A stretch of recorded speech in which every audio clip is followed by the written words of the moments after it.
Salut! J'ai décidé qu'aujourd'hui ce serait la dernière vidéo face caméra de ce calendrier de l'Avent et pour l'occasion je vais te parler des autres sports que j'ai fait dans ma vie, sous-entendant les autres sports que l'équitation.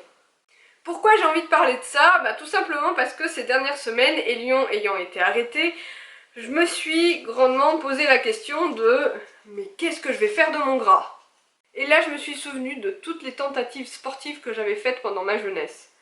Attends, on n'est pas sorti de l'auberge. Ma famille, ou au moins ma grand-mère, a toujours voulu que je fasse tout un tas d'activités, toutes celles qui me donnaient envie, que j'essaye plein de trucs, etc. Et oui, bon, ok, elle m'a inscrite au poney, la pauvre. Mais à côté de ça, elle tenait vraiment à ce que je fasse autre chose. Et j'en ai fait des choses. Par exemple, j'ai fait 1 an de gymnastique. Comment te dire que j'ai toujours été aussi raide qu'un vieux piquet de bois et que même à 8 ans, j'ai jamais réussi à faire un grand écart jusqu'au bout.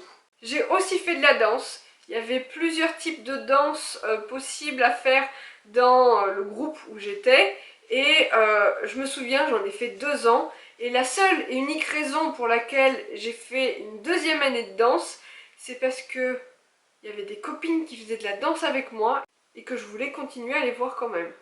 Niveau activité, j'ai aussi fait de la musique. Alors ok, c'est pas très sportif comme idée, mais ça reste quelque chose d'assez ludique pour un enfant. Mais je crois que j'étais tellement nulle que pour le spectacle de fin d'année, je me suis retrouvée à faire sting avec le triangle. À l'époque, j'avais peut-être 6 ou 7 ans et chaque semaine, le professeur de musique nous ramenait un nouvel instrument à découvrir, manipuler, essayer, etc. Et je me souviens, je sais pas, j'ai dû avoir une illumination ce jour-là.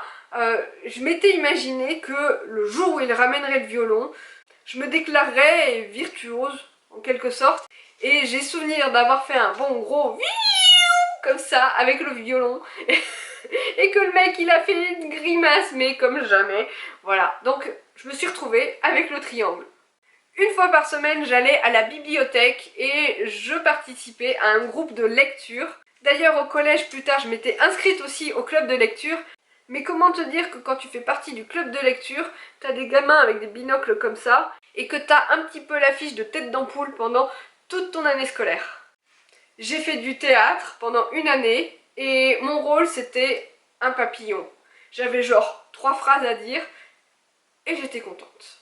J'ai fait de la natation aussi et je crois que ma grand-mère avait peur que je me noie, sauf qu'aujourd'hui, à 33 ans passés, je ne sais toujours pas nager. Je sais faire comme ça pour ne pas couler, mais c'est à peu près tout. J'ai voulu faire de l'escalade, tout simplement parce que j'avais le vertige, j'ai toujours le vertige, et que je m'étais mis en tête de braver mon vertige en grimpant à des murs d'escalade. Dans mon cas, ça n'a jamais été une bonne idée. J'ai jamais réussi à aller en haut de ce mur d'escalade. Je me souviens d'un truc, c'est qu'à l'école, au collège ou même au lycée plus tard, quand il fallait former des équipes et des groupes pour faire du sport collectif, moi j'étais la dernière qu'on choisissait. Alors tu t'imagines bien qu'à 33 ans passés, avec des bouts de gras qui débordent du jean, j'ai un peu du mal à faire un autre sport que l'équitation. Du coup, je me contente de faire le box et de faire brouter mon poney. Et toi, raconte-moi les autres sports que l'équitation que t'as pu essayer. Allez, je te dis à demain pour une vidéo 100% Noël. Bye bye!